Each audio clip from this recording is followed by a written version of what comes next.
दोस्तों, iFactioner.com के इस वीडियो ट्यूटोरियल में हम समझेंगे वर्ड अटेम्प्ट का मीनिंग और कुछ एग्जाम्पल सेंटेंसेस बना के उनकी ट्रांसलेशन करेंगे।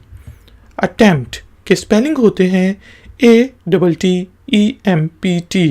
अटेम्प्ट अटेम्प्ट अटेम्प्ट का मीनिंग होता है कोशिश करना, या फिर जिससे आप कोई एग्ज़ाम को अटेम्प्ट करते हैं यानी कि उसके एग्ज़ाम में बैठें तो उसको भी हम अटेम्प्ट करना कहते हैं।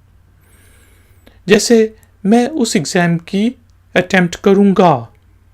अटेम्प्ट करके तो देखो ना यार, यानी कि कोशिश करके तो देखो ये करने की। यहाँ पे हमारे पास एग्जाम्पल सेंटेंस है, I will attempt that IQ test. मैं वो IQ टेस्ट को अटेम्प्ट करूँगा यानी कि उसको मैं सॉल्व करूँगा। Thank you very much. Please like, share and subscribe. मिलेंगे एक और नए ट्यूटोरियल में। Until then, take care, keep learning, keep enjoying. Good day.